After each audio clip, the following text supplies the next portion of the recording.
Hello everyone, welcome back to my channel K R study classes. आज के इस video में हम पढ़ने वाले हैं क्लास 12th का हिंदी अंतरा का चैप्टर 5, जो कि है वसंत आया और तोड़ो। और इसके जो लेखक हैं वो हैं रघुवीर सहाय जी। चलिए शुरू करते हैं। सबसे पहले रघुवीर सहाय जी का जो जन्म है वो लखनऊ उत्तर प्रदेश में हुआ था और इनकी जो संपूर्ण शिक्षा थी वो लखनऊ में ही हुई। वहीं से इन्होंने 1951 में अंग्रेज़ी साहित्य में एमए भी किया था। और रघुवीर सहाय जो हैं वो पेशे से पत्रकार थे। आरंभ में उन्होंने प्रतीक में सहायक संपादक के रूप में काम किया था और फिर वे आकाशवाणी के समाचार विभाग में भी रहे थे।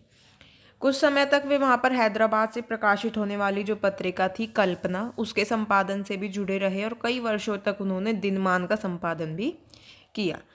रघुवीर सहाय नई कविता के कवि हैं और इनकी कुछ कविताएं अज्ञे द्वारा संपादित दूसरा सप्तक में संकलित हैं। कविता के अलावा उन्होंने रचनात्मक और विवेचनात्मक गद्य भी लिखा है और इनकी जो काव्य संसार में आत्मपरक अनुभवों की जगह है वो जनजीवन के अनुभवों की रचनात्मक अभिव्यक्ति है। वे व्यापक समाज संदर्भों के निरीक्षण, अनुभव और बोध को कविता में व्यक्त करने का प्रयास करते हैं। रघुवीर सहाय जो हैं इनकी काव्य रचना में अपनी पत्रकार दृष्टि का सृजनात्मक उपयोग किया गया है और वे मानते हैं कि जो अखबार की खबर है उसके भीतर जो दबी हुई और छिपी हुई कुछ ऐसी अनेक खबरें हैं जिनमें मानवीय पीड़ा छिपी होती है। उस छिपी हुई जो मानवीय पीड़ा है उसकी अभिव्यक्ति करना, ये मतलब इनकी कविताओं में आपको दिखेगा।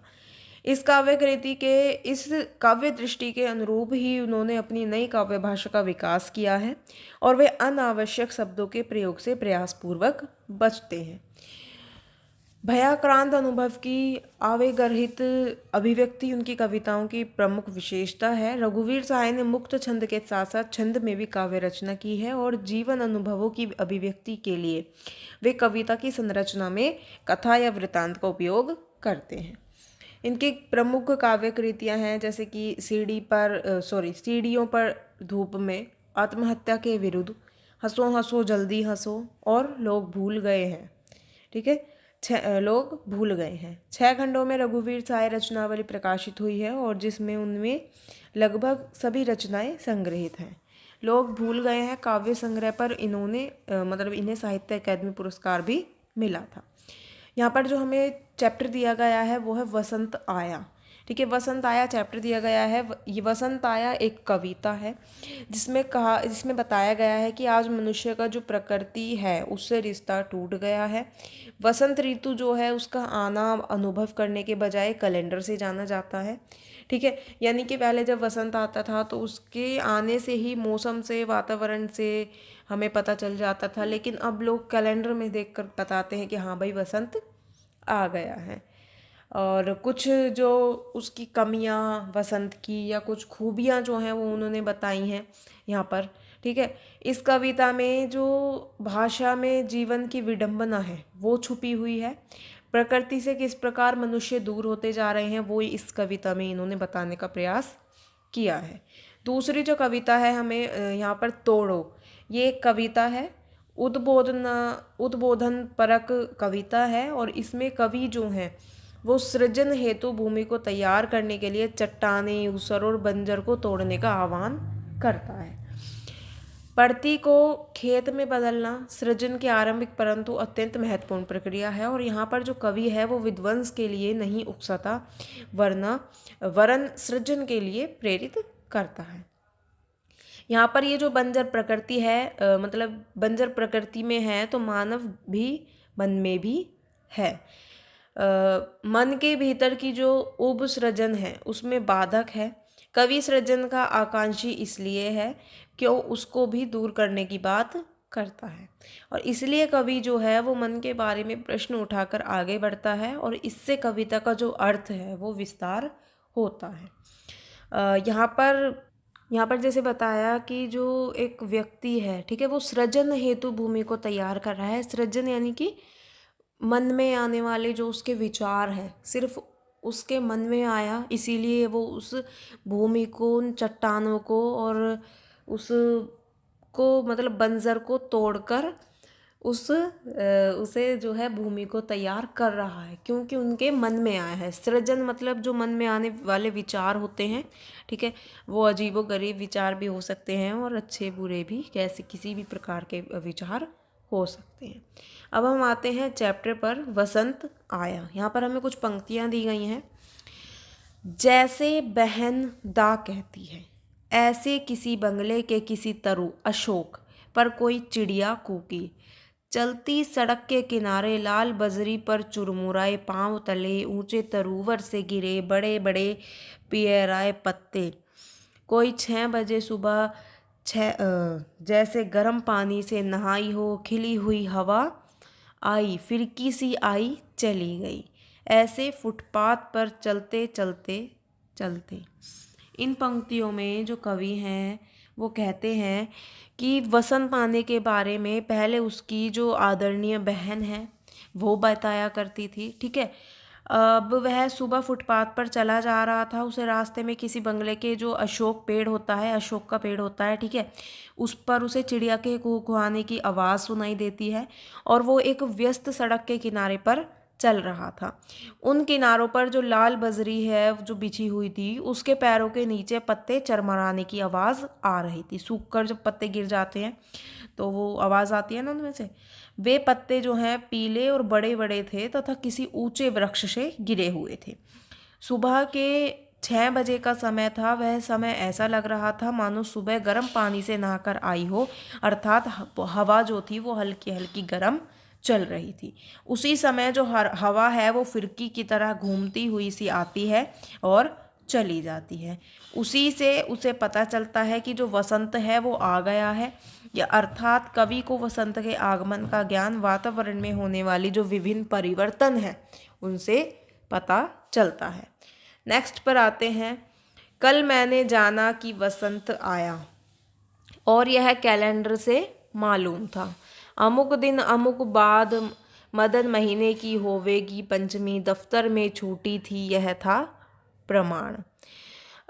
और कविताएं पढ़ते रहने से यह पता था कि दहर दहर दहकेंगे कहीं ढाक के जंगल, आम बोर आवेंगे। रंस रस गंध से लदे फंदे, दूर के विदेश के वे नंदन वन होवेंगे यशवी। मधुमस्त पिक और भोर आदि अपना अपना कृतित्व अभ्यास करके दिखावेंगे। यही नहीं जाना था कि आज के नन्हे दिन जानूंगा, जैसे मैंने जाना कि वसंत आया।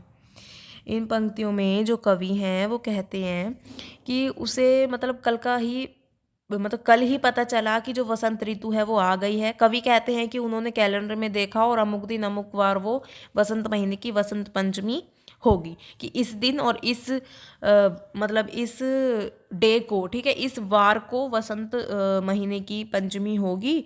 और इससे जो है ये ज्ञात होता है कि जो कवि है या मनुष्य है वो प्रकृति से कितना दूर हो गया है। बसंत पंचमी का एक और प्रमाण था कि उसके कार्यालय में अवकाश था।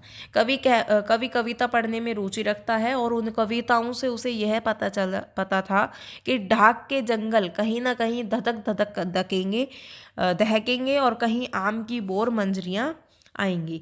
वसंत ऋतु में जो कवि हैं वो कहते हैं कि वसंत ऋतु में ये जंगल विविध रंगों, गंधों और फल फूलों से लदकर इंद्र के नंदन वन की भांति बहु प्रकार से सुखदायी होंगे। फूलों का रस पीकर मस्त होने वाले भोरे, मोर आदि मस्त होकर अपना नृत्य आराम से दिखाएंगे। कवि ने मंचीय कवियों पर व्यंग्य किया है और अब आज के तुच्छ दिन में वह उन कवियों के बारे में जानेगा। यह जानकारी उसी तरह होगी जैसे आज उसने जाना कि वसंत आ गया है, अर्थात कवि व्यस्त दिनचर्या में फंसकर प्रकृति से दूर हो चुका है और वह ऋतु परिवर्तनों के अनुभव से वंचित रह जाता है। और कवि बताते हैं कि किस प्रकार जो मनुष्य है वो एक कैलेंडर से देखता है कि कौन सा मौसम चल रहा है, या कैलेंडर में देखकर उसे त्योहारों के आने से पता चलता है कि जो मौसम है या जो ऋतु है वो कौन सी चल रही है या कौन सी गई, कौन सी आने वाली है, ठीक है। और जो कवि हैं वो कहते हैं कि जो मनुष्य है वो किस प्रकार प्रकृति से दूर हो गया है। इसीलिए वो यहाँ पर वसंत के बारे में बताते हैं। ठीक है, वसंत ऋतु जो है क्या होता है, उसमें पत्ते झड़ते हैं, नए पत्ते आते हैं, हवाएं चलती हैं, तो ऐसे सब चीज़ें उन्होंने बताई है। यहाँ पर जो हमारा ये वाली कविता है वो कंप्लीट होती है। अब हम आते हैं नेक्स्ट पर, तोड़ो।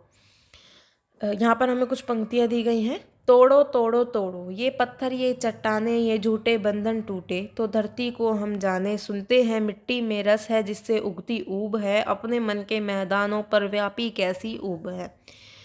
आधे आधे गाने। इन पंक्तियों में जो कवि हैं वो कहते हैं कि मतलब कवि जो है वो मनुष्य को नव निर्माण की प्रेरणा देते हुए कहते हैं कि वे रास्ते, मतलब वह रास्ते में आने वाले जो पत्थर चट्टाने हैं उनको तोड़कर सृजन प्रक्रिया का हिस्सा बने। ठीक है, वह झूठे बंधन को तोड़कर मेहनत करे। मनुष्य को धरती के बारे में जानकारी हासिल करनी चाहिए। और कहा जाता है कि मिट्टी में रस होता है जिसमें दूब उगती है और दूब में रस होता है। रस से अभिप्राय धरती की उर्वरा शक्ति से है। और कवि मानव को कहते हैं कि तुम्हारे मन रूपी मैदानों पर यह कैसी निरसरता छाई है, तुम्हारी सृजन तथा निर्माण शक्ति के ये गाने आधे अधूरे क्यों हैं। नेक्स्ट पर आते हैं, तोड़ो तोड़ो तोड़ो ये उसर बंजर तोड़ो, ये चरती प्रति तोड़ो, सब खेत बनाकर छोड़ो, मिट्टी में रस होगा ही जब वह पोसेगी बीज को, हम इसको क्या कर डाले इस अपने मन की खींच को, गोड़ो गोड़ो गोड़ो। इन पंक्तियों में जो कवि हैं वो कहते हैं कि जो अनुपजाऊ और चारागाह के लिए छोड़ी हुई जो धरती है, जो भूमि है, उसको खेती योग्य ज़मीन बनाने की प्रेरणा देते हैं। और वो बताते हैं कि मिट्टी में रस है, ठीक है, इससे वह बीज को उगाएगी और इससे फसल उत्पन्न होगी।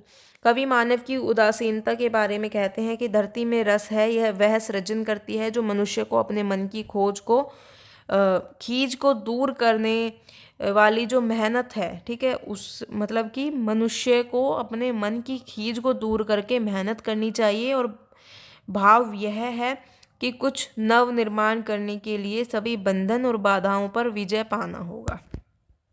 ठीक है, और अपने मन से निरसरता और झुंझलाहट को नष्ट करना होगा। यहाँ पर जो हमारा चैप्टर है वो कंप्लीट होता है। और अगर आपको समझ आया हो, वीडियो अच्छी लगे तो वीडियो को लाइक कमेंट शेयर ज़रूर करें और मेरे चैनल को सब्सक्राइब करें। Thank you.